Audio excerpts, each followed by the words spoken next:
Take a look at these new models. These are actually called the Model 1 from Serge Watch Company. And I personally had never heard of Serge Panchenko, and what he's known for is the knife world.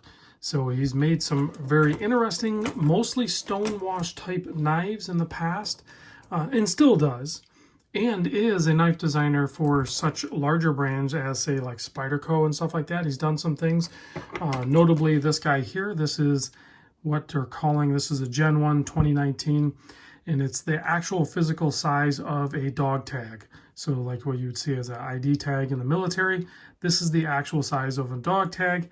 He has fit a knife into that same, dimensions. Obviously it's thicker, but he does a lot of really cool creative things, and he brought that same design elements to watches. So it's pretty cool that he's branching out and trying this.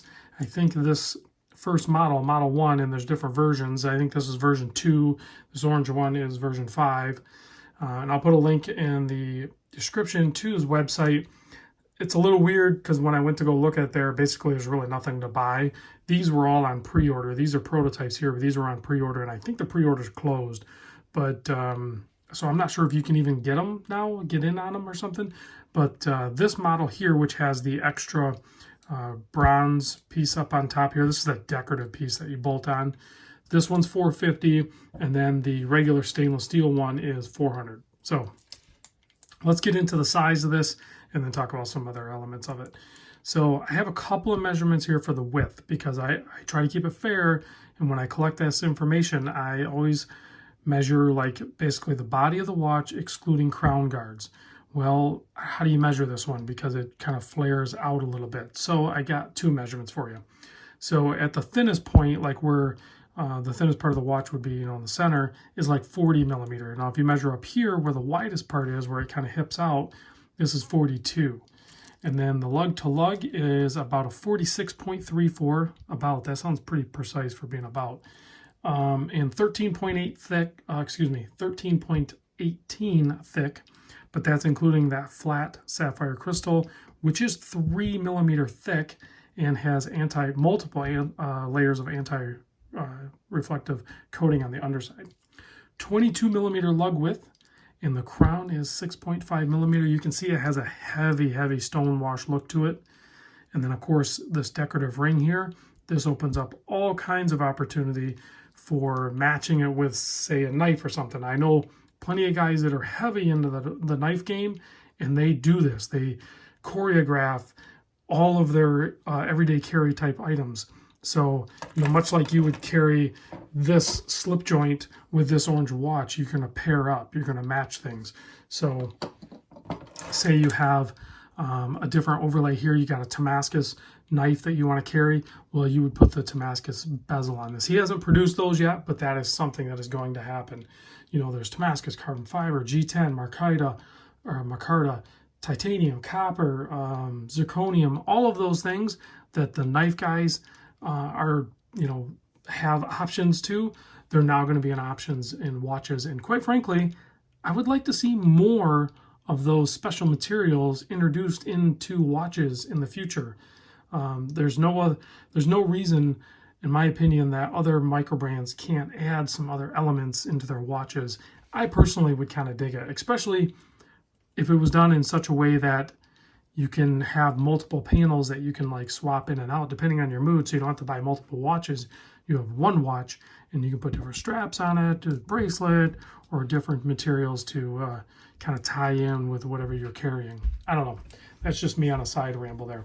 So the movement in this, obviously you can tell it's an automatic with the sweep of the seconds hand. It is a Miyota 9039, so it is a no date. You do have a screw down crown because this does have 200 meter water resist. Nice pop to it, nice smooth wind, and of course single position, no phantom date, and it does hack the movement.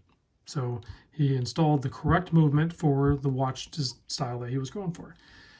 If you're going to do a date, then put the 9015 in there. If you're going to do a no date, do the 909 Perfect, makes sense. So all of the dials have a heavy texture on them. I'll try to zoom in and share that with you. Let's just do that now, and then we'll close out with a C3 Lume shot at the end, and I'll still do the wrist shot here too. So you can see heavy stone wash, nice. This is hand done patina on this guy here that he actually does himself, and then you have a really nice texture to the dial, and very symmetrical dial layout here. There's no minute track or anything like that. You still should be able to tell the time on it even without a minute track, guys. So nice clean layout with his logo. If you look at the orange one or the version 5, you can see it basically kind of looks like almost like an orange peel or something. So obviously I'm going to gravitate towards this orange one, and it has this heavy rubber strap on here, and it is infused with that vanilla, so it smells great. It's actually an isoframe made in Italy. So it's the actual isoframe strap. So I'm not sure what options there are for purchasing. You'll have to check out the website. Let me pop this guy on the wrist because it'll be easier to do the bracelet. H-link bracelet, non-tapering, but it's got a nice weight to it. The watch head alone is about just under 100 grams. I think the total weight is a decent weight. I forget what it was, but it's got a nice heft to it, but it wears really good on wrist. So it's very comfortable. I have no issue with this, and it looks great. Definitely a standout piece. No hot spots or anything like that. Super comfortable. Everything's smoothed out, if you will. Part of that stone wash finish, I'm sure. So, and then before we do the Lume shot, I want to have a little bit of fun here. I want to show some of the other products. So this is a slip joint. This is the heaviest hard locking slip joint knife I've ever handled. And I've handled a few because I am a Victorinox fan. But you can see a nice stone wash finish on this as well. That's kind of like his trademark a little bit. But I love the blade shape of this. I could see this for using multiple uses for food prep, especially I think is where this would shine.